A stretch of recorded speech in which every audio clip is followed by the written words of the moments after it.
आफताब ने गर्लफ्रेंड श्रद्धा वॉलकर की हत्या करने का जुर्म तो कबूल कर लिया है, लेकिन ये केस अभी भी अनसुलझा ही है। आफताब और श्रद्धा इसी साल दिल्ली आए थे। दोनों मेहरौली में किराए पर फ्लैट लेकर लिव इन में रहा करते थे। दोनों के बीच अक्सर झगड़े होते थे। मीडिया रिपोर्ट्स की माने तो इस साल 18 मई को दोनों के बीच शादी की बात को लेकर झगड़ा हुआ। इसके बाद आफताब ने श्रद्धा की हत्या कर दी। हत्या के बाद उसने श्रद्धा की लाश के 35 टुकड़े किए। इसके बाद जंगल में उसे ठिकाने लगा दिया। आफताब की निशानदेही पर अब तक हड्डियों के कुछ टुकड़े पुलिस ने बरामद किए हैं, लेकिन अभी तक सिर नहीं मिला है। हालांकि जंगल में तलाशी के दौरान पुलिस को खोपड़ी के कुछ हिस्से जरूर मिले हैं। इन सभी को जांच के लिए फॉरेंसिक लैब भेज दिया गया है, लेकिन अभी तक इसकी पुष्टि नहीं हो पाई है कि जो टुकड़े मिले हैं वो श्रद्धा के हैं या किसी और के।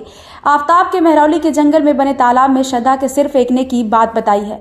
अब पुलिस इस तालाब को खाली करवा रही है, लेकिन ये केस उलझता ही जा रहा है। ऐसे में आफताब का नार्को टेस्ट कराया जाएगा। पुलिस को उम्मीद है कि नार्को टेस्ट से आफताब की कुछ ऐसी जानकारियां सामने आएंगी जो केस को सुलझाने में मदद करेंगी। लेकिन नार्को टेस्ट असंवैधानिक है, जिसकी कोर्ट में मान्यता नहीं है। फिर क्यों हो रहा है नार्को टेस्ट, आइए आपको बताते हैं। 22 मई 2010 को सेल्वी बनाम कर्नाटक सरकार मामले में सुप्रीम कोर्ट ने फैसला देते हुए इसे असंवैधानिक बताया था। ये फैसला तब के चीफ जस्टिस के.जे. बालाकृष्णन की अध्यक्षता वाली 3 जजों की बेंच ने सुनाया था। इस फैसले में सुप्रीम कोर्ट ने नार्को टेस्ट को अमानवीय, क्रूर और अपमानजनक बताया था। कोर्ट ने यह भी कहा था कि किसी भी व्यक्ति के मर्जी के बिना उसका नार्को टेस्ट नहीं करवाया जा सकता। कोर्ट ने कहा था कि दवा के प्रभाव में आरोपी से लिया गया बयान उसके निजता के अधिकार का उल्लंघन है। कोर्ट ने फैसले में यह भी साफ कहा था कि किसी को भी नार्को टेस्ट के लिए बाध्य नहीं किया जा सकता, और अगर कोई अपनी मर्जी से टेस्ट कराने को तैयार होता है तो भी उसे अदालत में सबूत के तौर पर पेश नहीं किया जाएगा।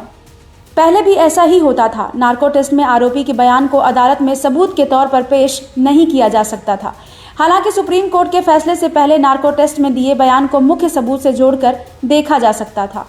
सुप्रीम कोर्ट ने भले ही नार्को टेस्ट को गैरकानूनी माना हो, लेकिन जांच पड़ताल के लिए इसके इस्तेमाल पर रोक नहीं लगाई है। पुलिस का कहना है कि आफताब बार बार अपने बयान बदल रहा है, जांच को गुमराह कर रहा है। इसी वजह से उसका नार्को टेस्ट कराने की कोर्ट से अनुमति ली गई है। पुलिस का कहना है कि आफताब के दावों की जांच करने के लिए उसका नार्को टेस्ट जरूरी है। बता दें कि नार्को टेस्ट में आफताब की नसों में साइको एक्टिव दवा का इंजेक्शन दिया जाएगा।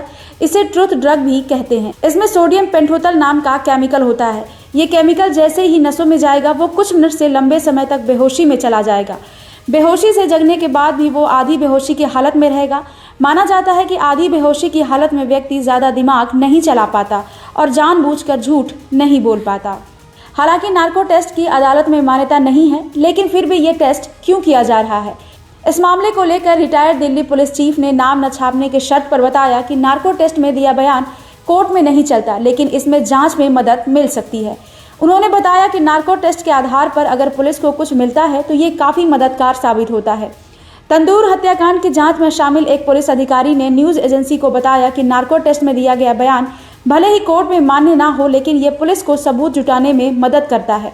उन्होंने बताया कि तंदूर हत्याकांड में आरोपी ने पहले नैना साहनी की हत्या की और बाद में क्राइम सीन को पूरा साफ कर दिया था। आरोपी ने नैना के शव को यमुना में फेंकने की कोशिश की, लेकिन वो ऐसा नहीं कर सका और बाद में तंदूर में जलाने की कोशिश की। निठारी कांड के आरोपियों का भी नार्को टेस्ट हुआ था, लेकिन कुछ साफ नहीं हो सका। 2007 में हैदराबाद ट्विन ब्लास्ट में भी अब्दुल करीम और इमरान पर भी यही टेस्ट हुआ, लेकिन जांच में कुछ नया नहीं निकला। 2010 के फैसले में सुप्रीम कोर्ट ने कहा था कि राष्ट्रीय मानवाधिकार की जो गाइडलाइन पॉलीग्राफ टेस्ट पर लागू होती है, वही नार्को टेस्ट और ब्रेन मैपिंग टेस्ट में भी लागू होगी। ये गाइडलाइन कहती है कि व्यक्ति के मर्जी के बिना उसका नार्को टेस्ट नहीं किया जा सकता। ये सहमति उसे मजिस्ट्रेट के सामने देनी होगी जिसका नार्को टेस्ट किया जा रहा है। उसे ये भी बताया जाना चाहिए कि उसका ये बयान मजिस्ट्रेट के सामने कबूलनामा नहीं होगा। इस मामले में भी मजिस्ट्रेट विजयश्री राठौड़ ने बताया कि आफताब से पूछा था कि क्या वो नार्को टेस्ट करवाने के लिए तैयार है। तब आफताब ने कहा था, मैं अपनी सहमति देता हूँ। इसके बाद अदालत ने नार्को टेस्ट करवाने की मंजूरी दी थी। मीडिया रिपोर्ट्स की माने तो आफताब का नार्को टेस्ट कब तक होगा ये अभी तक साफ नहीं हो सका है। अभी इसमें कुछ टाइम तो लगेगा।